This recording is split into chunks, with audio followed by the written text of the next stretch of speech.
నమస్తే, నేను ప్రియాంకారావు. కల్తీ నెయ్యి వ్యవహారానికి సంబంధించి సిట్ 600 పేజీలతో కూడిన ఒక చార్ట్ షీట్ ని దాఖలు చేసింది. దీంతో పాటు అదనపు చార్ట్ షీట్ ను కూడా దాఖలు చేసింది. ఇందులో కల్తీ నెయ్యికి సంబంధించి చాలా కీలకమైన అంశాలు పొందుపరుస్తూ అందరికీ తెలియాలి అని చెప్పేసి ఆలోచించింది. కానీ మన సోషల్ మీడియా ఓపెన్ చేయగానే నాయకులు, కార్యకర్తలు, ఇటు జర్నలిస్టులు, అలా ఎవరైనా సరే ఎవరిని తీసుకుంటే వాళ్ళకి నచ్చిన కోణంలో ఒక కొత్త కోణాలను తీసుకొచ్చి చెప్తున్నారు. కానీ చార్ట్ షీట్లో ఏముందో అది మాత్రం చెప్పట్లేదు, పూర్తిగా చెప్పట్లేదు. అంటే వీళ్ళు చదివి చెప్తున్నారో లేదంటే ఎవరైనా విన్నది చెప్తున్నారో ఏమో కానీ ఇదంతా చూస్తుంటుంటే ఈ కల్తీ నెయ్యి వ్యవహారాన్ని అటకెక్కించి తప్పుదోవ పట్టించే ప్రయత్నాలు జరుగుతున్నాయా అనే అనుమానాలు వ్యక్తమవుతున్నాయి. మరి ఇందులో వాస్తవం అంతా అసలు ఏం జరుగుతుంది, ఎందుకు ఇలా జరుగుతుంది అనేది కూడా తెలుసుకుందాం. మనతో మాట్లాడడానికి సీనియర్ జర్నలిస్ట్ సిఎస్ రావు గారు ఉన్నారు. ఆయన అడిగి తెలుసుకుందాం. నమస్కారం సార్. అంటే ఇటు సోషల్ మీడియాలో కల్తీ నెయ్యని కొట్టగానే వేలాది వీడియోలు వస్తున్నాయి. మీరు ఏది ఓపెన్ చేసి చూసినా అందులో ఏదో ఒక కొత్త కోణం, కొత్త రకంగా చెప్తున్నారు. కానీ సిట్ చెప్పింది ఉన్నది ఉన్నట్టు ఎవరో చెప్పట్లేదు. ఇదంతా చూస్తుంటుంటే సిట్ ఏదైతే నిజాలు బయటకు రావాలని చెప్పేసి ఆలోచించిందో దాన్ని అటకెక్కించేసి ఈ కేసుని, ఈ వ్యవహారాన్ని తప్పుదోవ పట్టించే ప్రయత్నాలు జరుగుతున్నాయా అనే అనుమానాలు బాగా వ్యక్తమవుతున్నాయి. మీరేమంటారు ఇందులో? ఇప్పుడు అనుమానాలు అనుకోండి, లేదంటే వాళ్ళ వ్యూ అనుకోండి, ఏదన్నా అనుకోండి, ఈ సోషల్ మీడియాలో చూస్తుంటే సరే పొలిటీషియన్స్ వాళ్ళ యాంగిల్ని తీసుకొని రాజకీయంగా అనుకూలంగా మలుచుకునే ప్రయత్నం చేస్తారనేది అందరికీ తెలిసినటువంటి విషయం. ఎంతో కొంత పేరున్నటువంటి జర్నలిస్టులు, లేదంటే ఎంతో కొంత ప్రజలకు పరిచయం ఉన్నటువంటి జర్నలిస్టులు కూడా ఈ కేసుని రకరకాల రూపంలో తీసుకెళ్తున్నారు. అవి చూసిన తర్వాత నాకు ఏమనిపించింది, దేవదావా ఏంటయ్యా ఈ కర్మ అని అన్న ఒక ఫీలింగ్ నాకు కలిగింది. ఇవాళ మార్నింగ్ ఒక జర్నలిస్ట్ చెప్తాడు, నేను పేర్లు చెప్పను కానీ, అసలు నెయ్యిని కానీ పాలను కానీ స్టోర్ చేసుకోవడానికి కెమికల్స్ వాడటం అనేది సహజము అని చెప్తున్నాడు. నాకు అది విన్న తర్వాత వెంకటేశ్వర స్వామి ఏంటి దేవా, ఏంటి ఈ పరిస్థితి అనే ఒక ఫీలింగ్ నాకు లోపల కలిగింది. ఇంకొక ఆయన చెప్తాడు తెలుసా, ఫ్యాట్ లేదని చెప్పేసి సిట్ చెప్పేసింది, సిబిఐ చెప్పేసింది. అక్కడ జంతు కొవ్వు ఉందని చెప్పేసి చంద్రబాబు నాయుడు గారు చెప్పారు, జంతు కొవ్వు లేదు అని చెప్పేసి సిట్ చెప్పేసింది. కాబట్టి ఆయన డిఫెన్స్లో పడిపోయాడు. ఈ డిఫెన్స్ నుంచి బయటికి రావడానికి ఈ గందరగోళం అంతా సృష్టిస్తున్నాడు, అంతే తప్ప అక్కడ ప్రచారం చేసినట్టుగా ఏమీ లేదు అని చెప్పి ఇంకొక జర్నలిస్ట్ చెప్తున్నాడు. ఇవన్నీ అయిపోయిన తర్వాత నేను తెలుగు జర్నలిస్టుల పరిస్థితి ఇలా ఉందా, కొంతమందిది, అందరిది కాదు, కొంతమంది ఇలా ఉందా, ఏంటిది, వెంకటేశ్వర స్వామి ఇంత ఇదైపోయాడా అందరికీ, ఎందుకు ఆయన సమక్షంలో జరిగినటువంటి దీన్ని తీసుకొచ్చి మొత్తం నడి రోడ్లో నిల్చోబెడుతున్నారు ఆయన్ని, ఆయన మౌనంగా చూస్తున్నాడు వీళ్ళందరినీ అనే ఫీలింగ్ నాకు కలిగింది. మౌనంగా చూస్తున్నాడు, తెలియకుండా ఏముండదు, వెంకటేశ్వర స్వామికి ఖచ్చితంగా తెలిసింది. జర్నలిజంలో ప్రాథమిక సూత్రం ఏంటంటే, మీకు తెలియకపోతే కట్ ఇట్ అంటారు, మీకు తెలిసిందే చెప్పుకుంటారు. మీకు తెలియని విషయాన్ని మీరు కట్ చేయండి అనేది ప్రాథమిక సూత్రం. జర్నలిజంలో చెప్పేటువంటి తొలి పాఠం అది.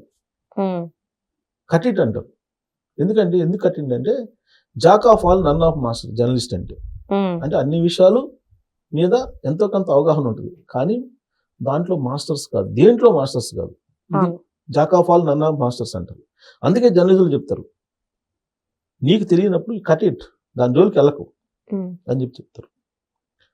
ఇక్కడ సిట్ రిపోర్ట్ ఇచ్చింది, దాన్ని చదవాలి కదా, అట్లీస్ట్ చదవాలి కదా. సిట్ రిపోర్ట్ ఇచ్చింది, చార్ట్ షీట్ వేసింది ఏసీబీ కోర్టులో. తర్వాత ప్రభుత్వానికి, ఆంధ్రప్రదేశ్ ప్రభుత్వానికి ఒక నివేదిక ఇచ్చింది. ఆ నివేదిక కానీ లేదంటే వేసినటువంటి చార్ట్ షీట్లో కానీ రసాయనాలతోటి తయారు చేసినటువంటి ద్రవ పదార్థం ఏదైతే ఉందో దాంతో లడ్డూలు తయారు చేశారు అని చెప్పి ఇచ్చింది. అది అఫీషియల్ డాక్యుమెంట్ని నేషనల్ మీడియాలో క్లియర్గా ప్రొజెక్ట్ చేశారు. ఏమి కంటెంట్, లాక్టిక్ యాసిడ్ ఎంత ఉంది, పామాలిన్ ఎంత ఉంది, పామాయిల్ ఎంత ఉంది, ఇవన్నీ లిస్ట్ అవుట్ చేసి వాళ్ళు పిన్ పాయింటెడ్ గా నేషనల్ మీడియాలో చెప్తున్నారు. నేషనల్ మీడియా కూడా ఏ నేషనల్ మీడియా చెప్తుంది? నేను కొన్ని మనకు నేషనల్ మీడియాలో, తెలుగు మీడియాలో ఉన్నట్టు కొన్ని నేషనల్ మీడియాలో ప్రో గవర్నమెంట్, యాంటీ గవర్నమెంట్ ఇలా ఉన్నాయి. నేను ఒక 4-5 నేషనల్ మీడియాస్ చూశాను. ఎవరైతే 2024 ఎన్నికలకు ముందు జగన్మోహన్ రెడ్డి గారికి అవుట్ ఆఫ్ 24 ఎంపీస్ గెలుస్తారు అని చెప్పి సర్వే చేసి ఇచ్చిందో ఆ ఛానల్లో క్లియర్ గా ఏం చెప్తున్నారంటే, నేను వినిపిస్తా, వాళ్ళు కూడా అది ప్లే చేసేసి, అది వాళ్ళు కూడా ఆ డాక్యుమెంట్ స్క్రీన్ మీద చూపించి చాలా క్లియర్ గా దాంట్లో కెమికల్స్ తో కూడినటువంటి ద్రవ పదార్థం తయారు చేశారు, దాన్నే నెయ్యి అని చెప్పేసి లడ్డూలు తయారు చేసి ఇచ్చారు అని చెప్పి వాళ్ళు ఇస్తున్నారు. సరే, మనకి కొన్ని రిస్ట్రిక్షన్స్ ఉన్నాయి కాబట్టి నేను కేవలం ఆడియో మాత్రమే వినిపించేటువంటి ప్రయత్నం చేస్తా. కేవలం ఆడియో వినిపిస్తా. చూడండి. Major scoop on the Tirupati Laddu controversy. An explosive CBI letter along with some lab reports which are now making it absolutely clear the evidence of ghee adulteration in Laddu preparation. According to the documents, TTD in fact was aware of the quality issues but failed to take action. This is the latest update that we are getting for you at this point in time. In fact, క్లియర్గా దాంట్లో కల్తీ ఉంది, కానీ చర్యలు తీసుకోవడంలో fail అయిపోయిందని చెప్పి CFTRI lab report is concerned. CFTRI is Central Food Technological Research Institute. Its lab has confirmed adulteration, detecting a chemical in the ghee. These revelations lend credence to the claims made by Andhra Pradesh Chief Minister N. Chandrababu Naidu, who had alleged that laddus were made using chemically adulterated ghee during the previous YSRCP government. Let's break it down in detail for you. Here's what the report really says. First, how did the process really start? Well, senior TTD officers who were initially tasked with strengthening ghee sir, ఇదంతా ఎలా జరిగింది అని చెప్తున్నారు. చాలా clear గా చెప్తున్నారు. దీంట్లో CFTRI lab confirm చేసింది, CFTRI ల్యాబ్ కన్ఫర్మ్ చేసింది అని చెప్పి ఇంత క్లియర్ గా చెప్తూ వాళ్ళ స్క్రీన్ లో ఆ ల్యాబ్ రిపోర్ట్ ని వీటన్నిటిని డిస్ప్లే చేశారు. అవును సార్. మన వాళ్ళు కొంతమంది ఏం చెప్తారు, కెమికల్ అనేది కామన్ స్టోర్ చేయడానికి, మిల్క్ ని, నెయ్యిని అంటే స్టోర్ అని చెప్పి కొంతమంది మన వాళ్ళు చెప్తున్నారు. అని అంటే నాకు అప్పుడు అనిపించింది, ఏడుకొండలవాడ ఎక్కడున్నావా నువ్వు, ఏం చేస్తున్నావా నువ్వు? అఫ్ కోర్స్ ఇప్పుడు ఫైనాన్షియల్ సపోర్ట్ ఏదైనా చేస్తే వైఎస్ఆర్ కాంగ్రెస్ పార్టీ వాళ్ళు చేయొచ్చు, దానికి ఏదైనా సింపతి చూపించచ్చు. ఇంత దారుణంగా చెప్తారా? అంటే ఒక చిన్న క్వశ్చన్ ఆయన వేసుకుంటే బాగుండేది సార్. ఇంట్లో నెయ్యి తీస్తారు మా అమ్మ వాళ్ళు, 1 year పాటు అదే నెయ్యి వాడుతున్నాము, మేమేం కెమికల్ కలపట్లేదే, ఎలా స్టోర్ అవుతుంది ఇంట్లో? 1 year ఏంటండి? తిరుమల తిరుపతి దేవస్థానంలో సప్లై చేసినటువంటి నెయ్యి సప్లై చేసినట్టు అయిపోతుంది. లడ్డూలు తయారు చేయడం కోసం కెమికల్ ఎందుకు? అసలు స్టోర్ చేసే అంత ఎక్కడ ఉంటుంది అసలు అంత పరిణామం? అవసరం లేనప్పుడు కెమికల్ ఎందుకు కలుపుతారు? సో నాకు చాలా ఆశ్చర్యం వేసి, ఇప్పుడు నేను చూపించింది ఒక ఛానల్, అది కూడా ఏ ఛానల్? National channel. ఆ నేషనల్ ఛానల్ కూడా ఏది?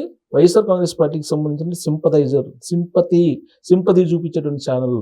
2024 ఎన్నికలకు ముందు 25 ఎంపీలకి 24 ఎంపీలని వైఎస్ఆర్ కాంగ్రెస్ పార్టీ గెలుచుకోబోతుందని చెప్పి చెప్పిన సర్వే ఇచ్చినటువంటి ఛానల్ అది. ఇంకా మిగతా ఛానల్స్ అన్ని ఇదే, ఇంతకన్నా ఎక్కువ చెప్పాయి. ఖచ్చితంగా దీని గురించి ఏం చెప్పారని ఉన్నాయి నా దగ్గర. కాకపోతే ఇదే ఎందుకు చూపించారంటే, వైఎస్ఆర్ కాంగ్రెస్ పార్టీ 25కి 24 ఎంపీల్లో గెలుస్తుందని చెప్పి సర్వే ఇచ్చినటువంటి ప్రముఖ నేషనల్ ఛానల్ అది. దాంట్లో ఏం చెప్తున్నా నేను చూపించాను కదా. ఇంత క్లియర్గా చెప్తుంటే చంద్రబాబు నాయుడు గారు ఆయన డిఫెన్స్ లో పడిపోయారు. ఆ డిఫెన్స్ నుంచి ఎఫెన్సివ్ రావడానికి ఇట్లా ప్రచారం చేస్తున్నారు ఒక జర్నలిస్ట్ అంటే.